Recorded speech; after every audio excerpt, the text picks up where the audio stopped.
I now invite members of the audience to ask any of us questions? And I can see Chris has got his hand up already. Chris, you want to introduce yourself? Good afternoon, everybody.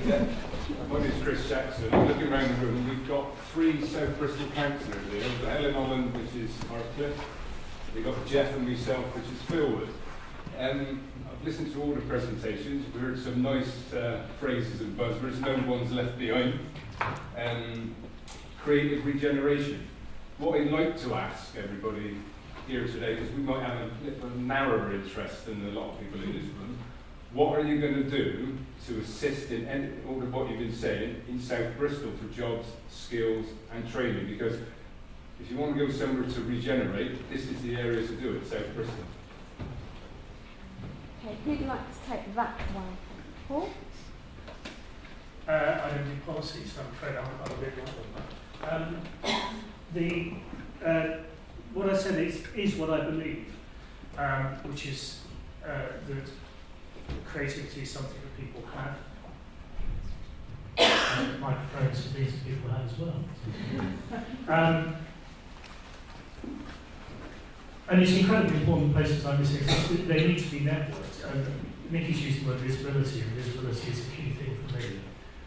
Is that if this talent isn't visible, then the people that have those jobs, and Nicky just referred to, can't see it.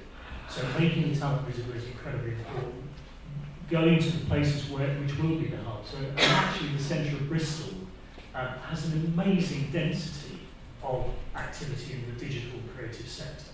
It is quite extraordinary. It is not far from here, and it is actually a failure of policy that if you don't feel that it's connected into the centre of your city, that I would make that as a statement. So that's what we need to work on. We need to work on networks. We need to know where these people want to work. This is my thing about the ecology.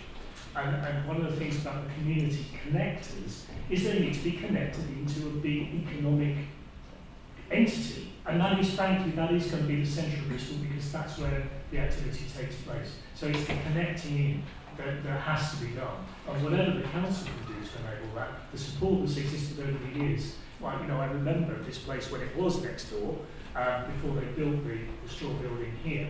You know, this takes time to develop, but we need to be doing it, because the companies that I, if you like, represent need the best possible talent, the most diverse, imaginative talent they can get their hands on. And if those people are living the street out there, then we need to connect them. Okay, there's lots of people asking questions, but I know that this gentleman was first, and then I'm going to go Carol, and there's Sandy and Pete. Hello, I'm Alistair Watson. I'm a councillor of Bristol City Council. I'm leading George Ferguson's commission on education and skills. I know some people here have been involved in that. I really welcome the report. I thought it was a good report. It's a good summary. It's obviously really got to the nub of some of the areas that we need to address. I also think that I'm very impressed with the practical things that Media Centre here are doing. My question, though, is, and I know it's naive because the future is so uncertain, but we are looking at what skills will be needed in the future. How can we develop those skills in our young people so they'll be ready for employment? So, what do we need to do? What my commission, what do we need to be looking at to do practically to have oven-ready young people when we get these big industries coming into this brownfield site around Temple Meads? You know, we get a big employer, and we want these young people ready to take those opportunities. What can we do really practically in that area? As long as I get a go to. Yeah. Do you want to go first? Well, yes. What I'd say is, I probably don't use. What I'd say is that organisations that are working around skills need to keep talking to business to find out what it is the skills are that they need. And we also need to keep abreast of what is going on in the kind of innovation field. So I know that we've been working a lot with data, because data visualization, social media, the different kind of web tools that are emerging weekly are kind of where it's at. I don't understand them, but I know that a lot of the young people that we're working with have better access to them, and if we can bring the right skill sets together, then we start to innovate and we're teaching the right skill set for employers. So it is about drawing on our partners. We work with Toshiba, we work with IBM, you know, it's the kind of mix really that I think that keeps it vibrant and keeps it relevant. That's my... I'd really like to respond to that as well. I also think that there needs to be a recognition that central policy is not the only way of doing things, and that we need to be more flexible in recognising where there are opportunities. These sectors particularly, I can't talk about every other sector in the city, but these sectors particularly, the way in which we've been delivering skills development and skills into employment has not worked. It's demonstrably not worked. That's not to say that there aren't excellent examples, and it works for some people, but it doesn't work for everyone. There are all sorts of opportunities in the city through things like the Community Media Sector Connector organisation, for example, but those are largely existing at the moment on charitable funding, on stop-start funding. They don't have an ongoing presence where people can access them because they don't quite know whether they'll have money to run a project in that kind of way. So recognising where there are pockets of really good practice in the city, but they do sit outside of the formal education and the kind of traditional routes. And quite often there's a resistance to recognising those and a resistance to acknowledging that there are different ways of doing things. So for me, I think that open-mindedness and a preparedness to engage with what's actually happening in the city, as well as the traditional ways and the, you know, formal education routes, it's just what we've been relying on for a long time. So I work in formal education, I'm not bashing that, but we need other approaches, and there are lots of really good examples in the city that are in communities and are able to develop skills that would go then straight into those jobs. Amy, do you want to respond as well? Our offices are actually based at the Paintworks, which many of you may know is actually a creative zone in itself. I personally myself, I believe that we have all the equipment, the technology in the city already to raise the skill set of our workforce. We just need to join education and actual practical skill in the workplace together better. So, you know, from our perspective, we have a whole host of technology, old and new, that young people can come in and use. Do I know how to speak to schools? Do I know how to speak to education authority of how to get them in? Possibly not. So there needs to be greater communication between work and education. Helen, I know you've got the microphone, and then I'll come to you, Carol. Thanks, Carolyn. I wanted to pick up on Chris's point really about you know, people won't be surprised to hear that I'm passionate about the future for young people in South Bristol who do miss out. And I think your point, Sam, about, you know, the report where we've heard reports before and we go, oh yeah, that sounds about right, and nothing happens. But for me, and I even tweeted this, you know, what your presentation did is we've all been saying this for a long time in South Bristol, and what's going to be different about it. Roger's point about how you make the environment a real thing for young people by relating it to their own experience. And I just don't want any more of that attitude that the jobs are there and if they work hard enough or they're bright enough, they'll get them. Because what's happening is Bristol is missing out, and the companies are missing out on the talent that could be tapped into. And it's that recognition that there are lots of intervening stages that people in Hartcliffe, in Knoll West, will, and in other disadvantaged communities, but I'm particularly involved with those, that they will need those intervening stages, and don't let the jobs go to the people who they would have gone to anyway. Let's make a real effort to make that much more inclusive, because actually what we're doing is storing up huge problems if people carry on feeling that Bristol is progressing, but it's not about them. Yeah. Thank you. Carol. Carol Sartain, Creative Skills Set, one of the sector skills that's been mentioned, and I know that Sam, as part of the report, spoke to several of my colleagues who are those before me about the recommendations.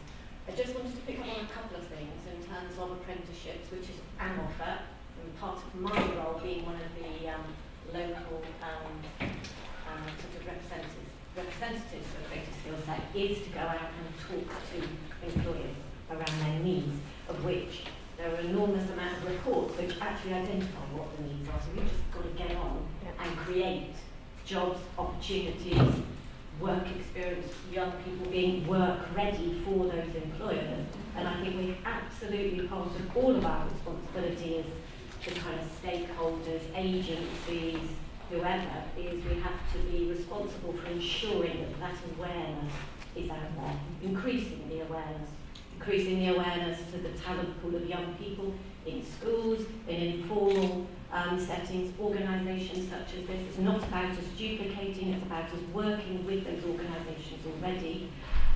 Just in terms of the apprenticeship, just wanted to pick up one small minor thing. The government guidelines, that's not us setting it, set it at £2.68 an hour, but my role, as well as other colleagues, is to go out and really try to encourage employers to pay more and say, you have to look at this as a job.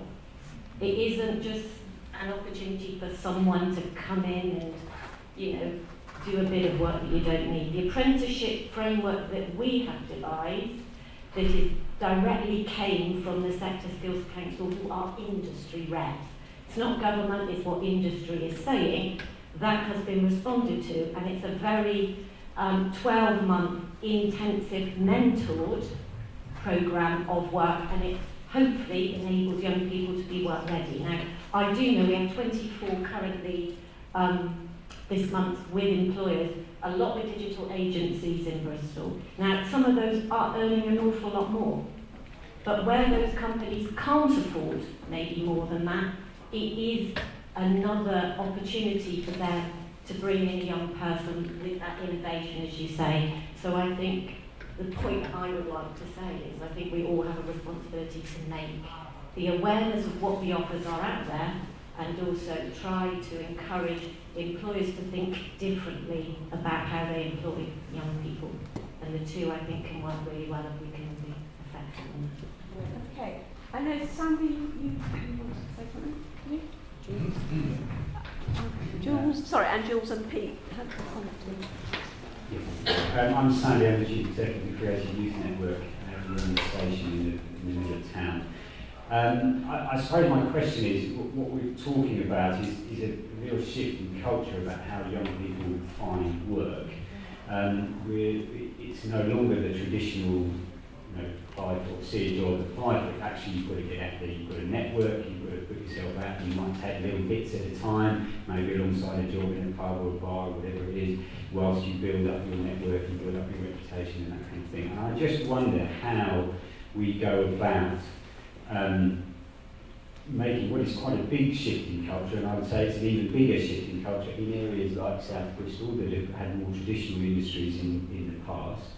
And that whilst we use Norwich Media Centre, Jim and others are working to try and shift that, when we're talking about numbers of 9 young people that we're working with, or 15 if we're lucky, we do exactly the same, that's not going to have the impact, the long-term impact that we really need to have. So I know there's been some answers, but I suppose what I haven't heard yet is a sort of coherent, this is what we need to do with careers advisors or teachers or the industry or whatever, and I suppose that's part of what we're discussing today, isn't it?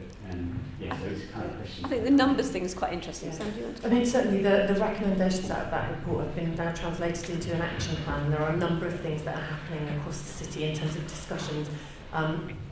The connect organisations need to be recognised. There's a kind of immediate impact of those, but like you said, they're on a small scale. They could grow across the city. The Fab Lab's the same. But in terms of the kind of institute idea, the suggestion is that young people, perhaps the participation age is going up to 18 in September 2015, that there is perhaps the equivalent of a BTEC programme that young people are working on. So they're in work, they're being paid to be in work, hopefully, in arts organisations, but also developing those and training those qualifications, but building the networks, the social capital, all the other things in the workplace.